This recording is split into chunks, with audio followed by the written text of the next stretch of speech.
Hi everyone. The agenda for today is we'll be seeing basic concepts of network and its architecture. What is a computer networking and what is an OSI model and why an OSI model is important for us. We'll be learning about multiple network devices and understand the network security risk and also the methods and techniques to mitigate the risk in network perspective. First, we go to the computer network. What typically is a computer network? A network, not only a computer network, it's human network, social networking, everything. The word network, it's simply means connecting one or more. It may be one or more computers, one or more devices, one or more routers, one or more monitors, or one or more people. Anything and everything which connects to one or more, those are called networks. In computer networking, we call any computing device which is connected on a network is called a computer network. So the three important factors. The first thing, for any device in a network, any connected device or connected equipment is called a node, which is connected. It's a part of a network. I'll give you some history. So initial days there were multiple product vendors, as like IBM today. IBM even existed before the normal networking started. So IBM were producing devices like network devices. There may be typical older modem or a printer which can be connected on it. Same wise, for an example, HP also manufactures and delivers, and it was used by multiple customers.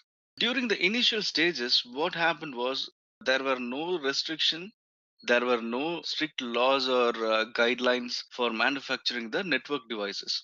So each company has its own pattern. They designed and developed architecture. They used a specific method to make it easy for the communication between IBM machine to IBM machines. So initially, the machines can be connected only within the manufacturer's end.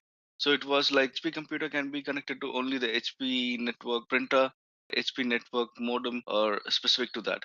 Same wise to IBM or any other computers which are manufactured will be worked only on the particular manufacturer's interface. To overcome when days is passed on and the technology is passed on, specific company is not able to fulfill the need of a particular customer. The feature of particular network printer from HP is more good or it's more required by a person for a end user, but most of his equipments are with IBM. He could not connect the HP printer to his network. This was an issue. The same goes to the if it's a very good IBM machine and the customer uses a HP network, obviously could not connect it and it get it work. To fix it, there was a general body created and they were setting up the rules. They created the OSI mode. Nowadays, any device, any network device follows this OSI mode. So later, just to fix it, any device from any manufacturer can be used on any net. So all the networking devices works on the principle of OSI mode. That is, OSI is just open system interconnect. So computing devices and network devices in it. Typically in a network, we call multiple network segments in it. Personal area network, that is PA and PAN. PAN network is typically your mobile phone and your smartwatch, or your mobile phone and your Bluetooth headset. So these are connected very closely and it belongs to you and any equipment which you use for your personal environment and it covers a very short range, that's called a personal area network. Not only that, Bluetooth keyboard and mice, when you connect to your computer, it connects virtually, but it's also a form of network. We call it as a personal area network. Later, we go for the some more broader range. It may be within the building or within the campus or within the premise, anything between 5 to 50 or 500 meters inside. We call it as a local area network. The local area network, that's a private property or combination of multiple private properties, but they form a single network and a single subnet. The purpose is just an extended coverage of not only your room and just beyond your rooms or just beyond your buildings. Anything which is personal and private use, that is called a local area network, LAN. And then the evolution of internet grows up. People need to be connected not only within the cities, not only within the countries. They want to connect throughout the globe. Later on, the expansion of connectivity between computers, buildings, and everything within a city is called as MAN, metropolitan, area network. And later on, the wide area network. Wide area network is typically internet. widely we connect to any device on any part of the globe from anywhere we are. So as I sit in India, I can connect to the remote attendees who are from a multiple part of the location, and I can answer any of their queries when they just type in on the question box. So similarly, it's called as a wide area network. We call it as WAN. This image just shows what it is. There are multiple laptops and multiple computers. Behind you can see storage one. We call it as a data centers. We can typically mention in the form of this symbol. And the red bricks, the bricks around the globe, it usually denotes firewall. And inside the firewall, the globe, which is internet. This representation of this image is simply letting know that these computers and these laptops, the data centers, everything are connected to the internet. So anyone from anywhere can access the information from these computers or completely take control over the computers. Let's we move on to open system interconnect. How the OSI model works. It's very basic, it's fundamental, and it's typically required on all the aspects of networking. Not only being network security professional, even for basic security network oriented tasks, we need to be understanding and we need to have a much more clear understanding of this OSI model. So from the slide, we understand what is a layered architecture, why layers are required. In networking, open system consists of 7 different layers. Each and every layer does a task. For simple example, instead of having a network connectivity, we are splitting the loads and process of networking and the process of communication. We splitted the processes into 7 pieces. Each 7 modules will be taking care of a simpler tasks which were broken, and they are specifically assigned for it. So whenever there is an issue, we can easily identify which layer is not working, and we can directly go there and troubleshoot it. And also by splitting task into 7, each layer are specifically trained and specifically tuned and specifically enhanced over the period, so the functionality of the particular task is getting more efficient. And also when combined, and the combination of these 7 layers gives a good reliability and the performance on the network. What is a layered architecture? Layered architecture data sequentially moves from one layer to the other. And also it's a very good point. It moves from one layer to other. Initial processing done by a first layer, the next one moves to the second layer. Likewise, it goes to the third, fourth, fifth, and also as up to the seventh layer. When we start from the physical layer, application layer would be the seventh layer. And likewise, when a user interacts with operating system or when a user tries to Google from Internet Explorer, the user always works on the application layer. Similarly, like how we learned on the kernel level and the application level layer, same works on the networking as well. All the users, any user who tries to communicate over network or tries to search on a Google, try to connect to the go to webinar meeting, try to make the internet call, anything and everything what a user does, that is on the application layer. So when we start from the application layer, the last layer would be physical layer. What does layering mean? Each such operates on the incoming data in predefined way and passes the data to the next level. So each layer is working on operating on how to receive the data and how to process it, out how to send it. So each layer will receive data, process it, and send it across to the next layer. Why does one need layering? So layering also helps breaking a single complex task into multiple smaller units, and each layer can process on the multiple units and get the tedious single networking task done. This is the OSI reference model. As we start from the ground up, the physical layer, this is actually where the physical devices work. You can have the hub or the networking cables were connected to a device. Anything physically you work on it, they are called physical layer. Next, when we move up from the physical layer, it takes you to the data link layer and also to the network layer. The layer 3, it's important for us in security and also in application layers. Layer 7 will be targeting on the security on both up layer 3 and layer 7. Layer 3 devices, we call it as routers, firewalls, IDS, IPS. These can be connected on the layer 3. And on the layer 7, we have the application level firewalls. Those are implemented on the layer 7. So these are the 7 layers of OSI model. And as we said, this is not a proprietary system. So it can be used by any device manufacturer and can be used on any network. So any device from any vendor can be connected seamlessly across any type, any setting of your network. So it should work because all the devices follow only this principle. This slide, it's a pictorial representation of the OSI model. What happens? The guy who uses a blue shirt on the top left, when he tries to communicate something to the guy on the bottom right who's wearing green t-shirt or green shirt. So over the network, if the blue person tries to send a hi message, the hi message is passed through the application layer and it moves on to the presentation layer, then to the session layer, the transport, network, data link layer, and the physical layer. So a simple hi message needs to pass on through all the 7 different layers. And again, the layer 1 and the layer 3, it's getting communicated.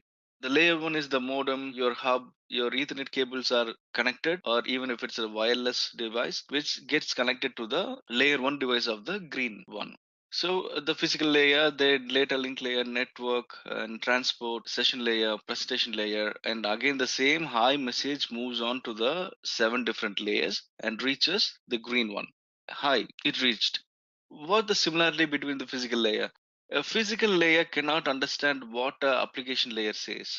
Even when it in the reverse order, same ways, a data link layer cannot understand the language of presentation layer. The session layer and application layer only can understand presentation layer. That too, the data is sent by the presentation layer, but not the data received by the presentation layer. And every layer will have a set of predefined instructions, protocols on how to receive data and how to send data, how to process the received information, how to repack it, how to send it.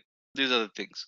So any data which is origin from user will be origining from the application layer.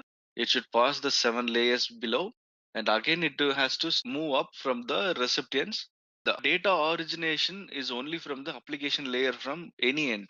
For example, if the green person wants to send information, when you sends hi message, the same hello message will move from left application layer, presentation layer to the physical layer, and it will be passed on to the other person's computer over the physical layer, data link layer, and moves up and it reaches the blue person. Even if it's multiple people, multiple devices communicating, any number of devices needs to follow the same layer from layer 1 to layer 7 or in the reverse order layer 7 to layer 1. What is a physical layer? Physical layer is anything which communicates, which connects the computers or the network devices physically. The purpose of physical layer is just to convert zeros and ones. Actually, computer understands the language zeros and ones. This physical layer will convert zeros and one into voltage. And again, the same voltage, frequency, whatever we call anything which computer understands to the physical form or the network form. In this layer, we typically work on the wires, connectors, voltage, data rates, etc. This is the very basic layer which makes the networking happen.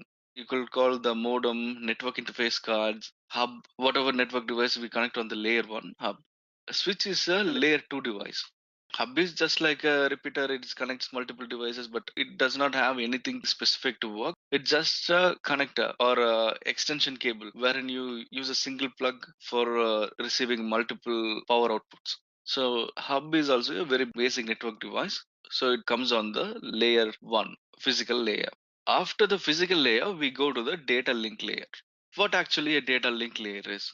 Data link layer works on controlling the flow of the data and also to identify if there is any errors, if the received message is complete, if the sent message is complete, just to ensure that everything is perfect, has the error detection method. And in this place where we call it as data frames. Layer 3, we deal with packets, and layer 2, we work with frames. Frames and packets are just a smaller size. I mean, broken down information. If the hello message, which carries around 24 bytes or 16 bytes, for example, the packet breaks the hi message into two different packets. So every 8 bytes have a packet, and in this data link layer, it will be further broken down as a smaller segment, and it's in the frame relay. The data link layer provides reliable data transfer via media, physical address, network topology, flow control, and error detection. The networking layer, the networking layer, which is an area where your networks are diverted. This is the place where exactly the computer device, network devices will get to know to which destination we have to move. The layer 3 is also the router we call a intelligent device, which it connects multiple networks. And also the firewall which works on layer 3, it also an intelligent device wherein it knows which network it goes and which network it comes in, because they deal with multiple networks. So this one, they provide the addressing system, they provides connectivity and path selection and also routing protocols. It will be happening on the level 3 network layer. Data layer is furthermore, it will be getting the data broken some more smaller size, and it adds some additional information on it to ensure that the data sent and received will have the complete information. It uses the header and trailer information more to send. The transport layer is the highest layer, just comes up after the network layer. It also ensures that the communication between end-to-end communication or broadcast communication, whatever it is, it ensures the reliability of the data. So this is the one which maintains host establishment or network creation or creating a virtual terminal. Those specific tasks will be taken care by the transport layer. So it also major portion, because the transport layer, network layer, data link layer, physical layer, these are places where the exact data chunks are getting much more squeezed or much more broken down. So every layer will be breaking things into smaller segments and send it to the next level layer. So the session layer is also an important layer in it. It works on the OSI model number 5. For example, I have multiple tabs. The tab 1 is have a separate connection and the tab 2 has a separate connection. Each different connections are maintained by this session layer. So when I send an information, when I click on this button, obviously it will send a signal to the Edureka server and it will fetch the update. Likewise, for sending the information on this particular session and receiving the information back to the same session is maintained by the session layer. For example, when I see that this is a command, we use netstat following a space and hyphen and A. A means it's all type of connection. The presentation layer. This is the layer where exactly the received data, any information which is received so far, will be arranged in a sequential manner or arranged in the proper way to provide us the exact picture. For example, the slide which I'm seeing here, the letter L will be from a different segment, different packet or different frame. The letter 6, which is completely different packet and different frame, which is received in a different order. So all this information will be coming back to the computer in a very micro or smaller pieces. The presentation layer is the one which collects all the information of the particular session and arranges in a sequential order. So this is receiving the data in any order and arranging in a sequential manner to display it properly to the end user. This works on the presentation layer. So top one application layer, which is on the happening on the very top layer where the user can interact. It is like a user interface to the network where user can use the command prompt where I pinged in type. For example, I can use the ping command, ping google.com. So these are the interfaces. So I'm using a ICMP traffic, and ICMP traffic does not have a port associated with it. It just tries to reach the IP address or the host name. And this is the place where the application works, the WebEx works, Skype works, Internet Explorer works, the web browser works. Anything and everything works on the application layer. So this is how the data flows. Application layer allows the user to access the network resource. And the presentation layer, it translates, encrypts, and compresses data. Likewise, when it in reverse, again it decompresses, decrypts, and decompresses and present the layer. So session layer one, which establishes a connection, which maintains the sessions and also management of the session. It will be taken care by the session layer. Transport layer, it again gets the data into chunks, which breaks the data down from the session layer and sends this across to the network layer. In network layer, the data is called as packets, and the packet will have the appropriate heading information, trailer information, along with the destination address and also the sender address. On data link layer, again, furthermore, the packets get broken down and it will be called as frames. And frames, likewise, he tries to send the data as much small as possible it will get the data to the physical layer, where physical layer typically works on only on the zeros and ones, and those zeros and ones will be sent across to the network over wire or wireless network. This is how the data flows from application level 7 to application level 1. So we need to understand what exactly a data is and what exactly a segment is, what a packet is, what a frame is, and what a bit is. What is a bit? A bit is a 0 or a 1. This is the only language which a computer and a network device understands. 0 is no charge. Number 1 is positively charged. When a positive signal comes in, it will reads as number 1. And if 0 comes in, that's a no.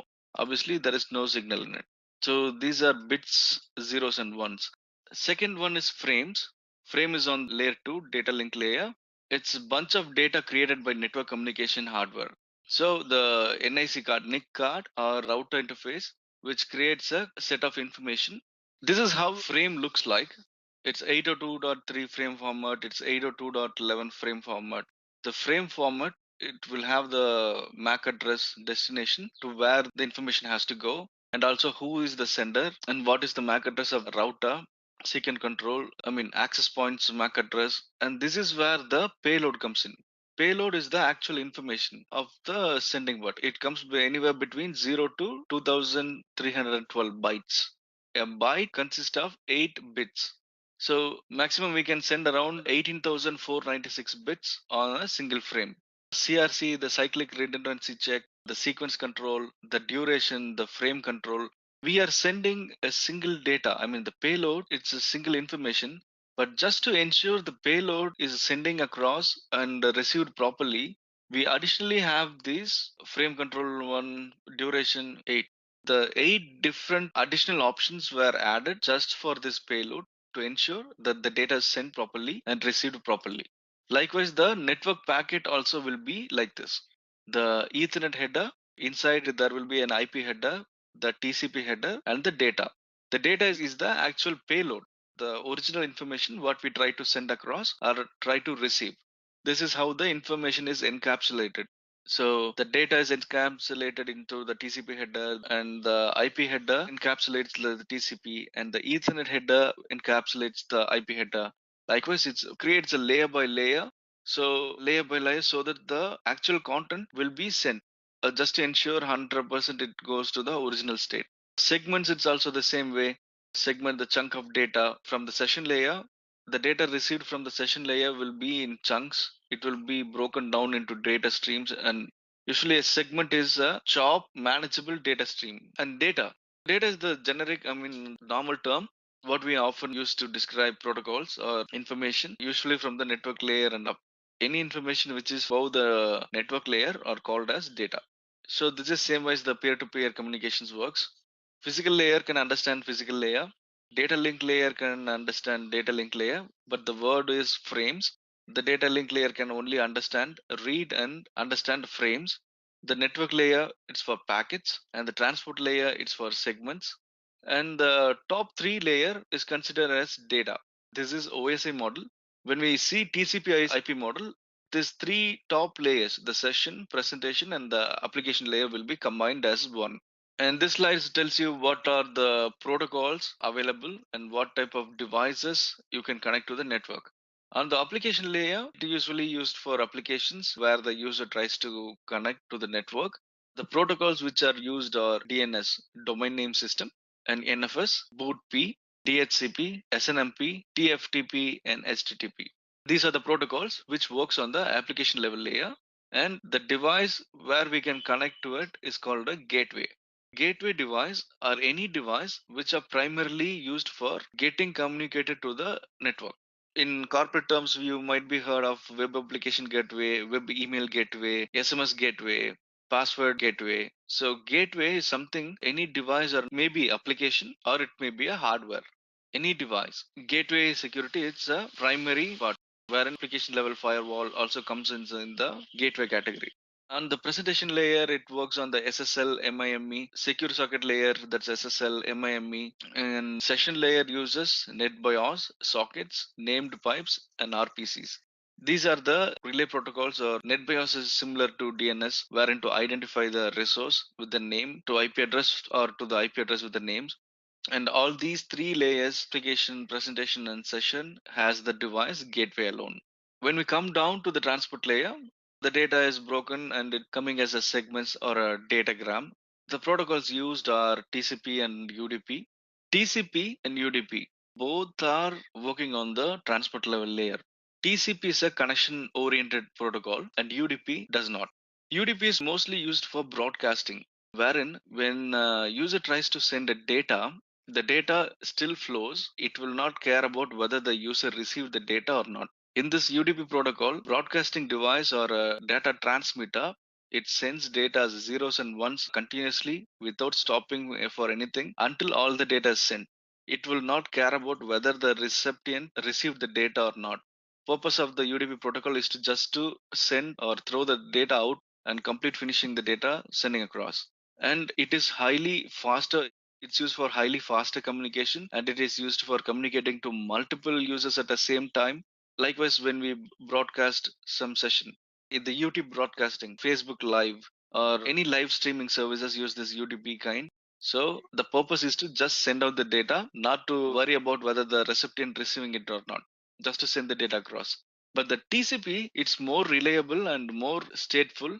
When a packet is sent to the end user, it waits for the acknowledgement whether the recipient received the data or not. And after receiving the data, the recipient needs to acknowledge that I have received the data and this is the CRC data which you sent is matching me. You can proceed to the next level. So likewise, it waits for each and every packet. To make it simpler, this is a three-way handshake. When a data is sent from the computer one towards the left computer is the sender. It's SYN. SYN is the message. I mean, when we capture the packets, we can see that message SYN. It goes here, and once the data is received by the recipient, SYN acknowledged. Message will be sent back to the original sender, and after receiving the acknowledgement from the recipient, it again acknowledges back to the recipient. This is not like logging into bank. Logging into bank is different. HTTP and HTTPS both works using the TCP protocol. TCP protocol is usually waits and for the acknowledgement from the end user stating that he received the communication. The UDP, the sender here, receives a request from the receiver. Dear sender, kindly send. What happens next? The sender will continuously send. No matter whether the recipient receive or not, the information will start flowing just like video streaming service or audio playing service. The data, or when you visit a web page, when it keeps on loading or sending information, the sender will not care about whether the receiver received the subject or not. Once the request is received by the sender to send, it keeps on sending. Continuously, the data will flow out, no matter the receiver receiving or not. But in this TCP, when a sender receives the request, then a receiver needs to acknowledge that the particular segment is sent, is received, and please send me the next packet. The receiver needs to send to the sender, I have received the original packet. Kindly send me the next packet. Or if the received package is damaged or not matching the exact CRC, receiver will send let the sender know the package which I received is not exactly the same. Could you please resend the packet again? If the 10 packets needs to be sent to the receiver will acknowledge each and every packet. The first packet is good, second packet is good, third packet is good, in likewise the fourth packet is missed, but end of session the receiver needs to have 10 packets in his hand. If he misses fourth packet, he'll send, I did not receive the packet number 4, please send me the packet number 4. Or if the packet number 6 is damaged or it's incomplete, the receiver will notify the packets number 6 is incomplete or it's damaged, kindly send me the packet number 6 again. So all the 10 packets will come to the receiver's end. He will confirm and verify, dear sender, I received all the packets as you said, and it's matching all the information you said. So I can proceed it. So the initial 10 packets will be received by the receiver and he can process it. And once again, the connection is then terminates. Until the receiver receives 10 packets, the connection will be continuous and it will not be terminated. Once all the data and all the packets are received by the receiver, the connection gets terminated only after the receiver's acknowledgement. So likewise, again a new request is raised, a new session is established. Likewise, UDP and TCP works. Network layer. Network layer is giving the addresses for a computer or a network device. IPv6 and IPv4. At present, we commonly use IPv4 on most of the devices, and right now, most of the companies are seriously steering ahead for IPv6. Because with IPv4, we can provide IP addresses for only a certain limit of computers. So this is how in this command prompt 172.217.116.78, every three characters inside separated by dot are called octets. Four different octets in an IP address. These are separated by a dot. This is how it would look like. IPv4 address, it will be separated by dot and three characters are called octets, and these consist of 8 bits. Every octet is consist of 8 bits. So totally the size of IP address will be 32 bits, or you can call it as a 4 byte. So 0 to 255, 0 to 255, 0 to 255 to 0 to 255. This is the range an IP address can be. It starts with 0 and ends with 255. And all the octets 0 and ends with 255. There are multiple classes. The class A address, class B address, class C, class D, and class E. This is how the IPv6 address looks like. It will be of total 8 octets, and 4 characters can be in place. 8 pairs of 4 characters. So it will be starting from 0 to F, the hexadecimal character 0 to F. Likewise, in this picture, we can see from 0 to F, that is 16 characters, and also the equivalent binary value. 0 is 0, 1 is 1, 1 0 gives the value of 2, 1 1 gives the value of 3, 1 0 0 gives the value of 4. So likewise, 0 to 16, we can get it derived. I mean 0 to 15, total 16 values we can derive. In the IPv6 table, we can use the 0 to 8 octets. When in comparison to IPv4, we can provide only the binary characters 0 to 255, but IPv6 has hexadecimal characters as well. It uses 0 to F, and also it has 4 different pairs. Likewise, as you see the length and also the size of the characters between IPv4 and IPv6, IPv6 can provide more addresses than the IPv4. Right now, we not only have the IP addresses for computers or for the networking devices. Recently, there were a high trend in getting networkly connected devices, multiple devices. We call the Internet for Things. You can connect your refrigerator, or you can connect your Wi-Fi modem, your air conditioner, washing machine, everything. So each and every device needs to be provided with an address. With IPv4, we cannot provide a lot of public addresses due to the scarcity. We almost migrating to IPv6, wherein it can be obtain multiple addresses. So on the data link layer, what we deal with? On the data link layer, we dealing with frames. Frames also a smaller segment of datagram or a packet, and the protocol used on it were Ethernet, IEEE 802, LLC, IEEE 802. So the term IEEE you should be hearing more on the computer field. IEEE is a standards organization. They were the people who design or who approve the connectivity methods. They are the one who design the USB cable types and USB sockets, the firewire, Thunderbolt cable. So this is the Institute of Electrical and Electronics Engineering. They are the people, or they are the body who prove and develop technologies for communication. For the security, as we see that NIST, we see the NIST frameworks, the NIST technologies, I mean NIST procedure and features. The IEEE is exactly the same, but they work much on the technology and engineering and communication part. They design and they approve, they permanent the Wi-Fi, the next generation 4G, 5G, any networking or any technology oriented, it comes only through IEEE. The physical layer transmits the zeros and ones. We deal with bits on here, and also the protocol is used is IEEE 802.2 or ISDN. The devices which we connect is a repeater or a multiplexer or hub. What is a repeater? Repeater is nothing but a extender or a signal extender, or it usually signal extender. Hubs also does the same thing. The hubs will not have the MAC address. A MAC address is actually what we call as a burnt in address. An address cannot be changed. Computers and other devices, we can have multiple addresses. One is a static IP address or a dynamic IP address. Static IP address, which is permanent and it will not change when you reboot your computer and when you restart your computer, or when you're not using your computer for almost 10-15 days or a month or even a year. Your IP assigned to your computer will be static and it will not be changed anytime. Not only for a computer, can be also for a network device. Static is permanent.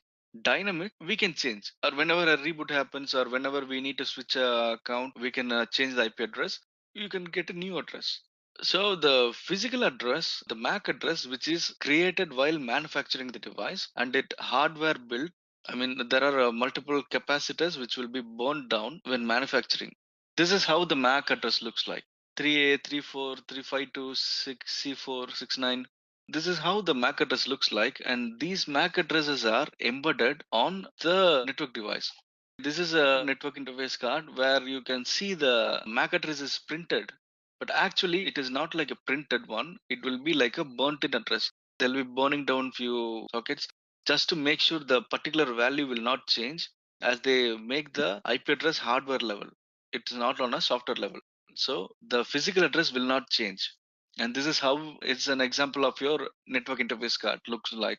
This seems to be like an older card. The newer card will have multiple sockets, or a single network interface card have multiple Ethernet ports, or nowadays it's more advanced. This is typically how a network interface card and a MAC address looks like. The demo one. So demo one, what are we doing is we going to download a packet sniffer. Packet sniffer is nothing but capturing the data on layer 3. It grasps the data which sent to the network or received over the network. So this is the time we need to download trial software on the computer, and we need to go for a demo session. So once I fill in the form, it asks me to verify the email address. Once we fill in the form, we'll receive an address. I'm copying the link from my address and entering it here. When we fill in the form, we'll be receiving an email with the download link.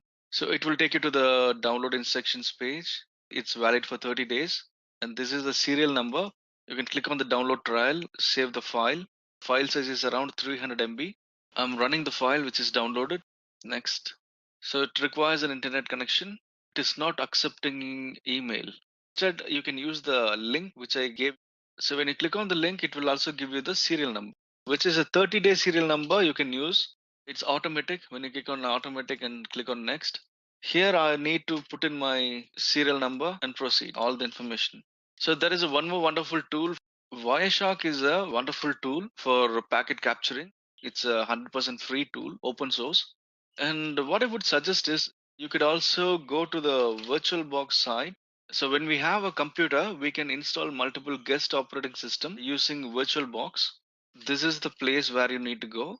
You have to download VirtualBox. I'm using a Windows host. So I click on the Windows operating system. It will download a setup file, which is around 109 MB. I'm also downloading the VirtualBox setup extensions. So right now I'm downloading a tool which is called VirtualBox Image for Kali Linux. Linux operating system which is dedicated. This is used by all the offensive security professionals who work on testing application security, network vulnerability. It comes with multiple built-in tools. Tools will help us to get fixing the bugs or fixing the vulnerabilities.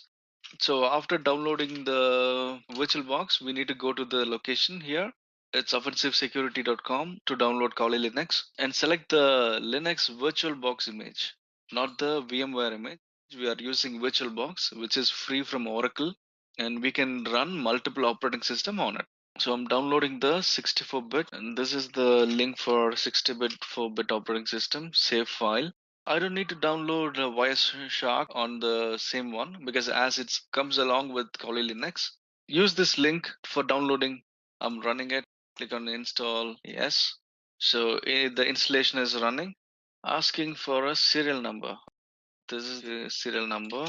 The other two applications, which is in Oracle VirtualBox and the Kali Linux image, does not require serial number. It's 100% free. The next thing what we do is we can just double click on the Kali Linux image, which we downloaded from Offensive Security. Let me go back. In the meantime, we come back to the Omni Peak. I click on the new capture, click on all the adapters. So I'm clicking on the start capture. So it should be capturing all the information. If I type in Google or something, google.com, packet capture test.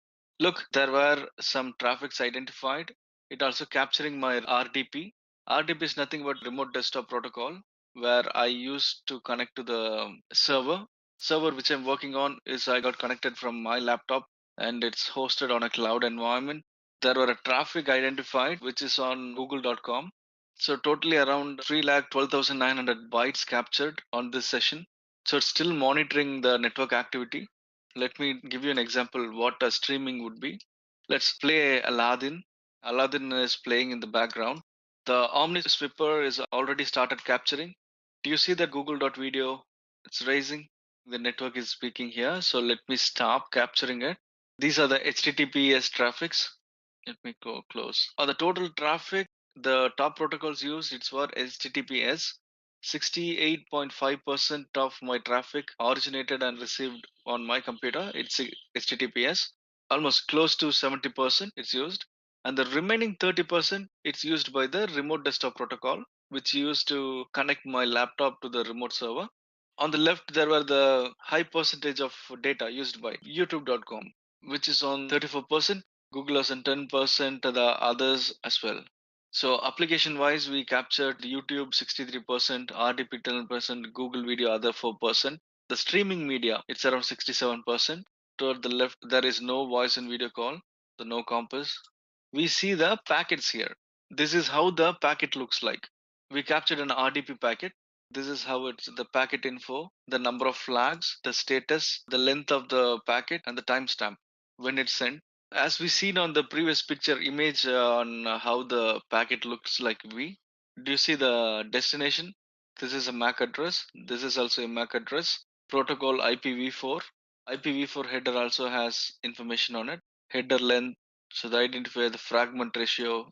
So this is how the packet looks like. The packet information packet head. And this is what actually streamed across. 42010A. This was the information goes through the network. This is how you see when you capture a packet. So when we go on a packet, so why don't we see the YouTube video? This is the Google video application. We captured something. We captured it from the Google video. Again, it shows the hexadecimal alphanumeric characters. This is of obviously no sense when we capture it. But that too, in encrypted traffic, we would not be able to identify what exactly sent across the network and what that is. For simpler, let me start capturing one more thing with the HTTP. I mean, HTTP without encryption. Let me find a site because nowadays all the sites are becoming HTTPS traffic oriented. Save changes, yes. This is my capture one. Resuming capture two. Let me open up Wikipedia. That's also should be HTTPS. HTTP website. BBC is that HTTP? BBC seems to be HTTP, but not sure whether it would work. Let us capture again. That's a boxing happening. We have a HTTP traffic here. So let's stop. HTTP traffic captured packets. We need to scroll down and identify. Let's filter HTTP. Now we see the HTTP traffic. We filtered out other traffics. So we can see only the HTTP traffic. So when compared to the older string, we can now read at least on the towards the right, you can see unencrypted text. Do you see my mouse pointers? We can read text, access control origin. This was the web page goes here. When we read something, this is the character set, header information, allow access control. So when compared to the previous HTTPS traffic, HTTP traffic can be read. It can be easily decoded and we can identify what goes and what comes in the packet format. This is a simple example how we captured the network traffic and we intercepted. TCP/IP, the only difference is the top four layers will be converted as a single one. This is the regular TCP/IP model. The network layer, the data link layer and the physical layer both are combined. Network access network layer. Data link layer and the physical layer are single, the network access layer.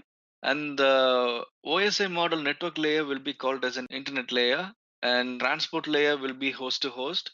And the top three layers of application, presentation, and the session. These three will be combined and will be called as a process layer or as an application layer. This is the difference between TCP/IP and the regular OSI mapping. So simple TCP/IP stack. What are the protocols used? Top four layers. The application layer uses FTP, SMTP, Telnet, HTTP, etc. And the internet layer uses host-to-host layer uses TCP, UDP protocols. And the internet layer uses IP, ARP, ICMP. And the network layer, network interface. These are the simple examples. What is an FTP? FTP is simply a file transfer protocol. It helps us transfer file between share a file from a server or to store some files on the server. Telnet is a remote logging protocol. It helps us to log into a computer remotely. SMTP is a simple mail transfer protocol which helps us to send emails. HTTP is hypertext markup language, HTML, and it uses HTTP protocol, hypertext transfer protocol, for the internet purpose browsing websites. Any website you see on the browser is created using HTML, CSS, JavaScript. The backend scripting like PHP, ASP.NET, JSPs, anything. But the foundation for building up a web page, it's HTML. So it also uses the HTTP protocol. So these are the difference between TCP and UDP protocol. It's a stateless. So where we use it, UDP is usually not meant for reliable. It's not meant for reliable communication. It is used for real-time application such as VoIP, online streaming, etc. It is most used for unidirectional. It's for one-way directional. Once from a receiver to the senders. That is how it works. It will not work from the two-way handshake or two-way communication. It's single-way transaction. Wherein the TCP, it's more reliable and more connection oriented, and data sent across the network or received across the network will be reliable. The difference between IPs v4 and v6, we already seen that. IPv4 is a 32-bit address, wherein the IPv6 uses 128-bit addressing scheme.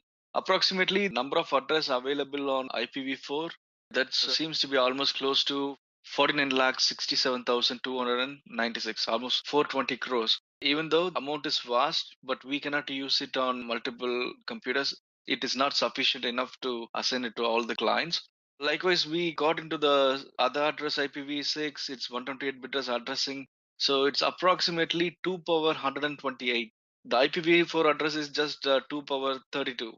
But in IPv6, it gives 2 power 128. So it's too large. We get multiple addresses, billions of address we can use. The ARP, we use this address resolution protocol. It's one of the protocol used to identify the network devices and to get registered on one of the network. BGP is border gateway protocol. It's simply a routing protocol between the networks. It's BGP. It's highly used. Let's go for one more demo on IP Watcher. Downloading the IP Watcher 3 and running it. I'm going with the trial evaluation edition. IP Watcher is a freeware, supports 2000 XP. In this case, my operating system is 2012, so I need to run it on a compatibility mode. Go to properties, compatibility. Instead of running compatibility, you can select Windows Vista or Windows XP. Let me try running as Windows XP. No, it's not working on my computer. This is just to test the IP. For testing up the IP, we can also use the command prompt nslookup to identify whose IP it is. We call google.com. We'll get the IP address here. This is the IPv6 address and this is the IPv4 address. So likewise, we can also go for yahoo.com. It will give you the IPv6 and IPv4 addresses as well. I'll try to reverse it up. 172.217.166.78. This is the IP address we got from google.com. I'll give this address here. This is the place where it's hosted. 72.30.35.9. When we reverse it up, this takes to the host name of the Yahoo server. So likewise, we simply use command line tools. We use ARP, the same address resolution protocol 72.30.35.9. So when we run our address resolution protocol, it will give us the locally available interface, locally available networks, IP address, etc. Likewise, the command prompt which comes with Windows operating system has multiple utilities that can be used effectively. So instead of going for a freeware or downloading additional softwares, there is various tools which can be used in command prompt. And from Windows 10, I mean the server operating system and other has PowerShell, which is more powerful than command prompt, which got multiple utilities and multiple functions. We can use scripting, we can program and we can write a script to automate things. more advanced and more complex tasks can be easily achieved using PowerShell. So I'll type power. The regular PowerShell would be like similarly this. It is similar to a command prompt, but it's more powerful. But for creating the scripting language or creating some automated task, you'll get the panel here where you can get the syntax. It's similar to the syntax. You can use the assistance from it. These are the list of commands here available. Get instance or add history. So easily you can create the command. You can use the PowerShell here, import module. So when we are getting the modules imported, the storage or history option. So likewise, we run some command PowerShell network script. So when you get into the internet, you can see multiple scripts here. Let's copy and try running it here. This is an example. It just calls the get services and running services on the system and it displays. So most of complicated tasks on the computers can be automated and it's easily achieved just by running a single line or multiple lines of scripts. So no need for us to go beyond. So again, the data encapsulation. Data encapsulation, what we see on the picture, one layer is encapsulated with other information. Data encapsulation I show you as in picture. Data encapsulation image. What we see on the application layer, does the image, this is how much I can expand, maximize.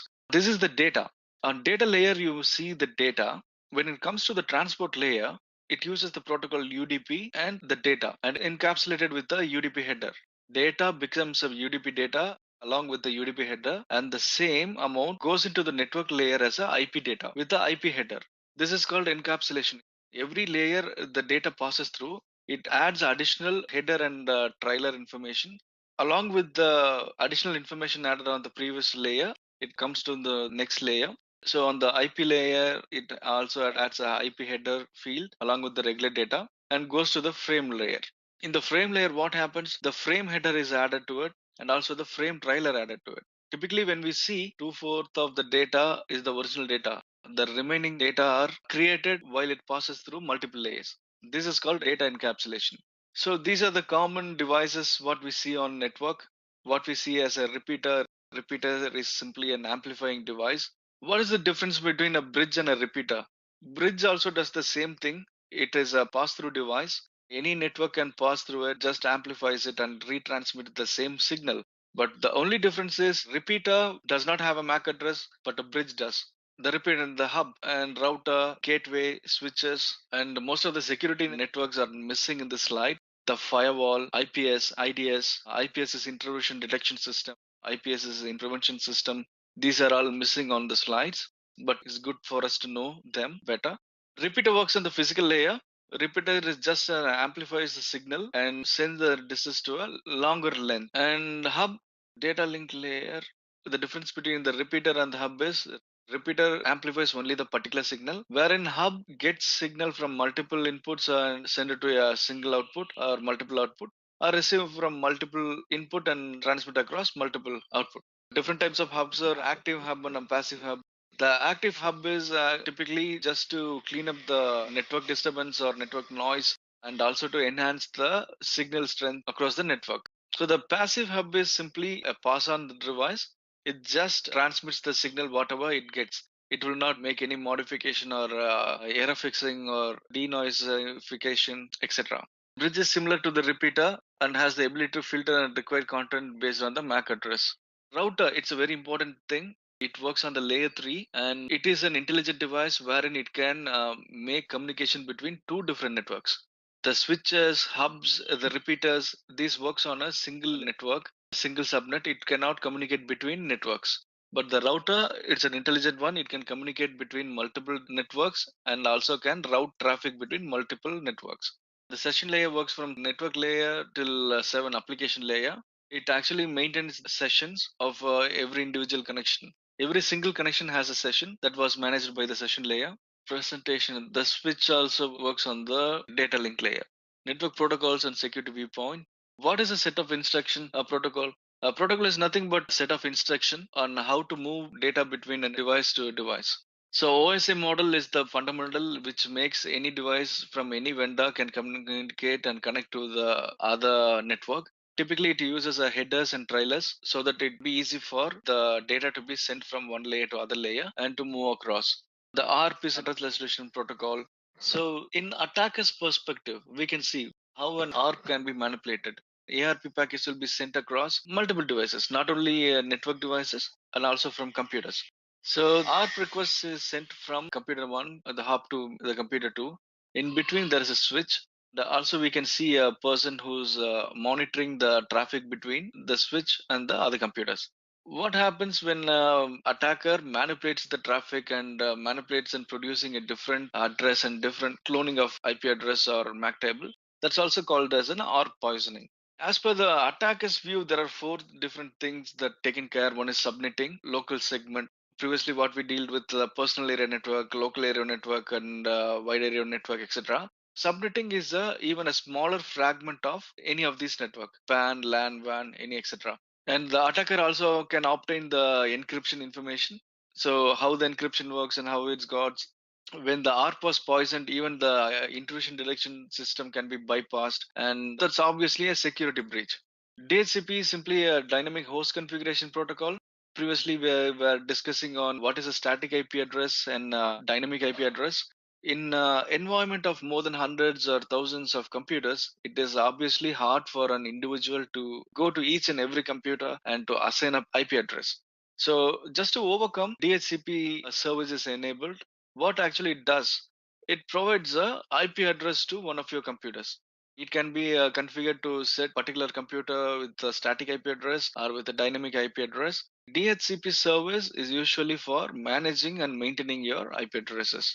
In operating system like Windows 2012, we can find the DHCP server here. So I don't have the DHCP configured here. For it, what I'll be doing is I'll be adding in the server manager. I'll go there, a role-based feature on the same here. So I'll be promoting as a DHCP server. So when I click on here and next, we can also add additional features which are to be enabled. Let me can try install the telnet client. So as of now, DHCP is enough for me. So when I click on next, it will ask whether I need to proceed, and confirmation when I install, the DHCP server will be installed on this computer. The only thing I need to install and reboot the computer. So DHCP comes along with any server operating system, or we can also download free DHCP servers. If you're using regular operating system like Windows 10, Windows 7, Windows 8, we can go to the SourceForge and use OpenDHCP. OpenDHCP is a free application where you can run it on your Windows operating system. It can take care of assigning the IP DHCP task. So what a DHCP point of view an attacker looks in. Attacker also spoof into the network. Once he gets the access to the default gateway, he can obviously spoof into the any traffic comes in and going forward. He can manipulate the man in the middle attack or denial of access service. For example, I'll again go with the command prompt. We can take google.com as our DHCP server. What I'll be doing is I'll use the switch hyphen T, which means it will be continuously pinging. So if I did not use the T, it will ping the host for 4 times and it gives the result. But instead, I'll be using an hyphen T to ping the host address continuously repeatedly. It means that it will be sending a traffic or sending a request directly to a DHCP server. Likewise, I can open one more instance, duplicate instance of it, command. Again, I'll use a ping and google.com makes hyphen T. There are two different computers. For example, these are two different computers running a denial of service attack. So what happens when we use one more thing, google.com hyphen T? It means that three different computers are trying to send requests continuously on a DHCP server, which means the DHCP server will be on load. It needs to be processing all the input requests. When a hacker is into a network, obviously he will not work with a single computer. He'll be having hundreds and hundreds of computers which are bots. Bot network is typically which is an infected computer which would be controlled by a hacker. When hundreds of computer tries to perform a ping test or a request to a DHCP server, obviously the DHCP server will not be working fine and it will be down for some time. In the meantime, DHCP cloning attacker can be gaining access, or he might temporarily be a DHCP host as we shown here. When he has compromised computer installed with the DHCP host and configured it to a DHCP, with the DHCP server, he can also run a domain name server. So he can poisoning up DNS. which makes any computer from your corporate network to redirect to a wrong traffic. For example, when a user tries to type in google.com, it should not go to yahoo.com. It should obviously go to Google. But a hacker can manipulate the traffic and redirect and take it to your competitor site. Why bitcoin.com? You should go for bitcoin.com. It should not go to the any other ruble or cryptocurrency, other coins, obviously. So the traffic manipulation and the DNS poisoning and ARP poisoning, these are so crucial in the network level security. ICMP, what we did, we just pinged. Ping is ICMP, Internet Control Message Protocol. It does not use as a proxy. It just tries to reach the IP address. The same ICMP, based on the ICMP, we use the Smurf attack. We use multiple packets. We can customize the ICMP packet and send it across to a particular destination. Every layer, every packet sent to the layer would be understood only as content, only when if the format is valid. If the wrong format or malformed request comes in, particular layer will not be understanding it, and it will not know how to avoid or how to process the things.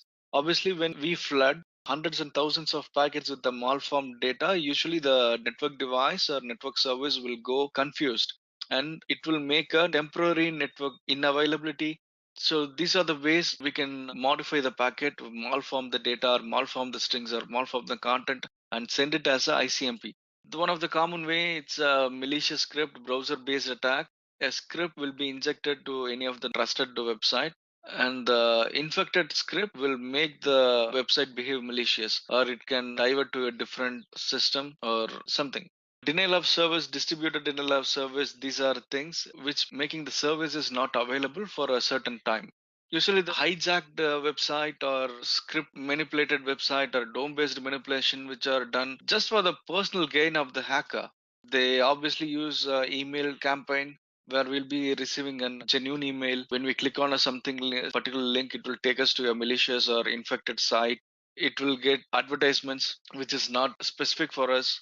Also, it will take us to get the malware or malicious software download into the computer. Ransomware campaigns like WannaCry, Petya, etc., the crypto lockers, these were used campaign. The malware campaign done through phishing emails or on the fly downloaders or traffic manipulated.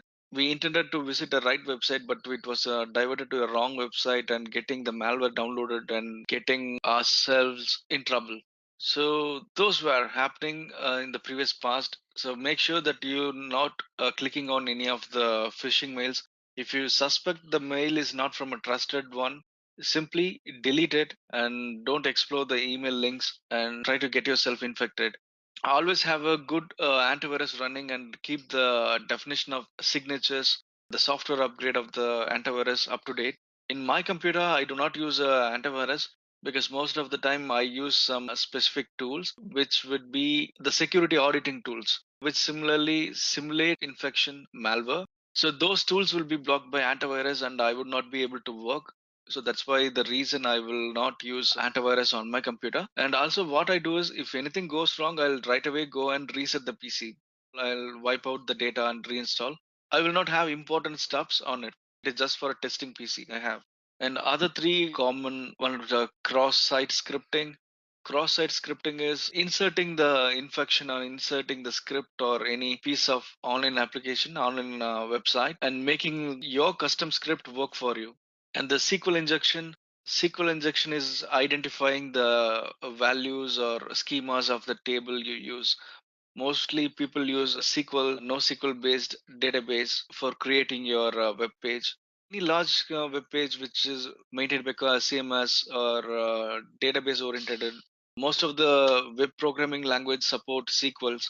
So using the SQL, not only the vulnerabilities when you are so experienced in SQL queries, a string, customize writing a string and send it across. Usually on the address bar, you can see the tab. This is the URL, and following which there is a query string which starts with then a question mark. And I use the tab equal to course content and other batch ID equal to 1820.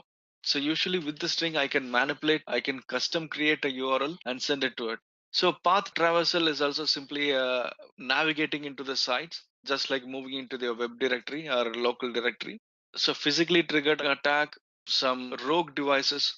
What happens when person comes and connect a device on your local network? That can be any device, a router, switch, a computer device, or even a network sniffing device, which got connected to your network physically, and it also becomes a part of your network. The scanning network, the port scanning, vulnerability scanning, the same picture explains the same. There is a hacker who inserts his hand and gets access to the local computer. It's list of ports open. The vulnerability scanning. Vulnerability scanning is scanning your computer for existing vulnerabilities or known vulnerabilities. You come to know that these are the existing vulnerabilities available. For example, we go for a Nessus scanner. Nessus is a freely available tool. It's a vulnerability scanner. You can also use a trial version of it. Nessus scanner, like with Nmap and Ncat, these are very important tools. I'm giving an 8 gigabyte of RAM for the virtual machine, and I'm also increasing the processor. Once we got into the Kali Linux box, we can see some additional stuffs. I mean, how to use Nmap, how do we use Metasploit for scanning the vulnerabilities. APTs are advanced persistent threats. Advanced persistent threat are more complex, or they were like a masterpiece of virus. If a virus or Trojan or a worm, it's like a high school kid. The APT levels are like they are a doctorate level programs. Just to identify the presence of the infection, it takes time. So before we identify, it comes in, it does all the tasks and activities it intended to, and it also keeps itself deleted, or it keeps it traces. Thank you.